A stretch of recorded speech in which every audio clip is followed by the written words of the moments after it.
Hi everyone, Janie here. Thanks for stopping by today. I truly appreciate you all so much. Today I have a project that I really hope you like, and if you do, it would mean so much to me if you would give this a thumbs up and share it.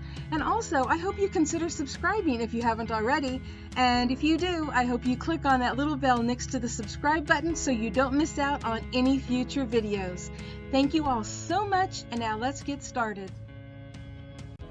Hi everyone, this is a peek at the mixed media piece that I'm going to be making in this video, and I'll tell you more about the meaning behind it later in the video, but right now I want to tell you a little bit about what I'm using to make this. This is a trash to treasure project, and I'm creating the base or canvas for this project using cardboard from cereal boxes and pizza boxes, and I'm gluing them together in such a way that the unprinted side is showing. And I'm using 3M Super 77 spray adhesive to give it a full coverage hold, and I'm also adding Beacon Fabri-Tac for a permanent hold that also gives me a little wiggle room to make sure that everything is lined up perfectly. As you can see, it creates a firm, sturdy base. I planned on giving it a couple coats of gesso, but after just putting on one coat, I really like the way that it turned out. It almost looks like wood, so I decided to leave it instead of giving it a complete covering. Most of it will be covered up anyway in the end.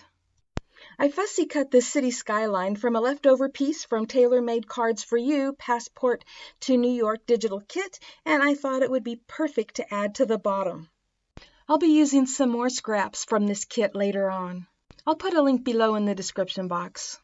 And then I wanted to add some gravel texture, so I used this granite textured spray paint, and I love the way that it turned out. It was perfect. So keeping with the trash to treasure theme, I'm going to be die cutting these gears from a piece of aluminum soda pop can. With this one, I had to put it through a few times, but not all cans and dies are created equal. Sometimes I only have to put it through once or twice, but it cuts and weeds easily. My husband cuts the cans open for me, but you can easily do it with a craft knife and a pair of scissors. Just do it carefully, though, so you don't cut yourself. And here it is with all the little pieces weeded out, and it came out perfect. And here I'm using a different soda can and different dies, and I should have used some tape to hold them in place. It would have been easier. And I didn't have to put it through as many times as I did the other one, and it cut beautifully. In fact, it actually probably only needed to go through a couple times. Next, I'm going to be using alcohol inks and mixatives, as well as doing some heat embossing. And I am going to let you sit back and watch and enjoy a little music.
really sorry. I thought I had the camera on while I was doing the random embossing on this last piece, but it was just the same way as I showed on the previous pieces. For this next piece, I'm die cutting a piece of cardstock that I made myself from trash. And I'm going to have a link at the end of this video and also a link in the description box below to my paper making playlist with all my videos that show you how easy it is to make your own paper on a budget. I thought the texture and color of this particular piece was perfect for what you're going to be seeing me do here in a minute. My plan is to make this look like a piece of brick wall, and so what better color to ink it with than fired brick distress ink? I just rubbed the ink pad directly to the cardstock instead of using a blending tool, and I got just the look I was going for. And to complete the look, I'm using this Graffiti Stencil from In Love Arts along with embossing paste mixed with a little sand. Yep, I just happen to have a baggie of sand from the beach. I mixed a little black embossing paste in with the white to get more of a gray color, and I added a little sand for some texture. And when I got the color and texture I was going for, I just applied it through the stencil, and it created the perfect brick wall look that I was going for. Once the embossing paste dries, I'm going to start putting these pieces onto my cardboard canvas. You'll see that I'm also using a piece of corrugated cardboard that I tore off from the flap of a box. More trash for this treasure. And while I'm putting this together, I'm going to let you listen to a little more music, and then I'm going to come back on and tell you the meaning of this mixed media piece.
Okay, jumping back in to let you know that those butterflies are made from cold porcelain, and the lavender one I colored before molding, and the little white one has not yet been colored.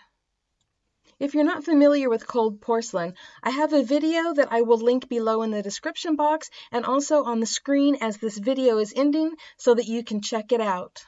Okay, everyone, you've all been sitting there long enough and it is time to get up and dance a little. But keep watching the video while you're dancing.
Okay, I don't know about you all, but I definitely needed that.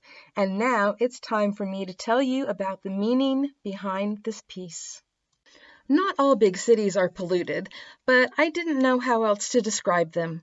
Most that I've been to are filled with tall buildings and factories and a lot of cement and are very crowded, and I just can't imagine anything growing there.